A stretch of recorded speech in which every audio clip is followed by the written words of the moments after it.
Bonjour à tous. Notre vignette critère. Vous êtes nombreux à me l'avoir demandé. Je regarde le coût pour en faire des autocollants et pour l'expédition.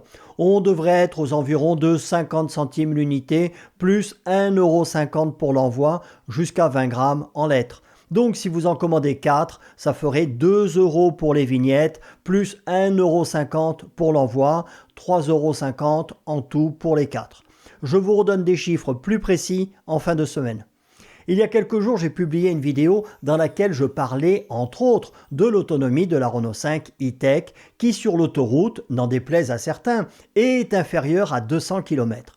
Comme d'hab, certains sont montés au créneau dans les commentaires, me traitant de tous les noms et m'affirmant qu'elle dépasse les 400 km d'autonomie. Le lien est dans le descriptif, je vous renvoie à un essai, il y en a plein d'autres, effectué par l'Argus qui, après avoir roulé à 130 km/h sur l'autoroute, a mesuré, pour la version avec grosse batterie, une autonomie réelle de 153 km pour passer de 80 à 10% de charge, ce qui correspond exactement aux autres tests qui ont été faits par d'autres personnes. À savoir que comme au-dessus c'est très lent, on recharge rarement à plus de 80% et qu'en principe les gens s'arrêtent plutôt pour recharger lorsqu'ils sont à 20 ou 30% et non à 10%. Dont acte. Merci mon chat, je ne te le fais pas dire.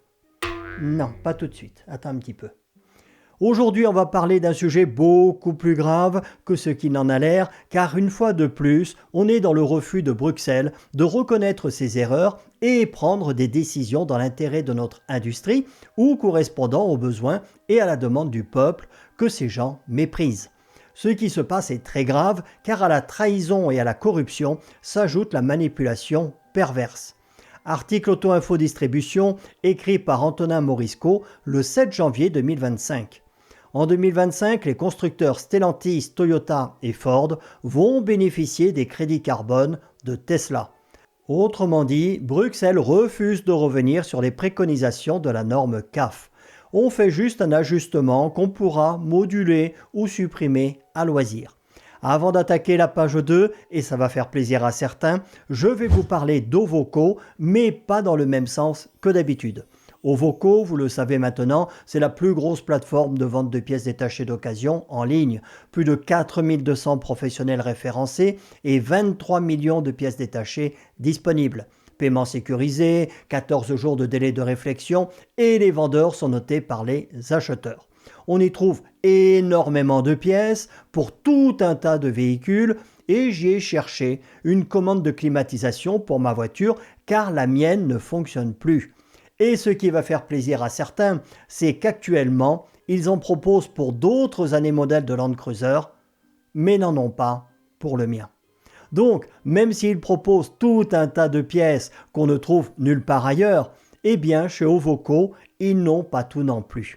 Mais finalement, c'est peut-être un mal pour un bien, car je vais voir si je peux la réparer, et comme ça, je ne dépenserai pas un seul centime.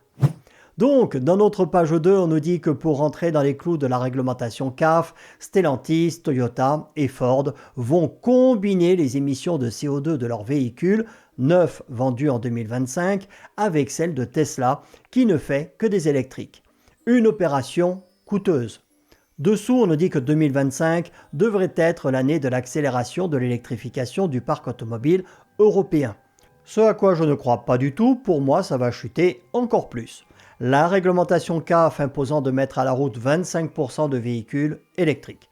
Les acheteurs étant encore réticents vis-à-vis des voitures à pile, de nombreux constructeurs risquent de ne pas terminer l'année dans les clous par rapport aux normes intenables de Bruxelles qui ne favorisent que les constructeurs chinois au détriment de notre industrie. Et donc, ils s'exposent à de très lourdes amendes. Sauf s'ils s'associent à certains concurrents qui ne font que des électriques afin de mutualiser leurs émissions carbone. Il va y avoir un de ces trafics là-dedans. Par le passé, ça avait permis pour l'industrie à certains escrocs d'arnaquer avec la TVA des milliards aux États. Il y avait notamment Arnaud Mimran en France qui avait trempé là-dedans avec des copains à lui. Et on nous parle de Tesla et sa gamme vieillissante, alors qu'en fait, c'est la Chine qui va profiter à fond de cette disposition.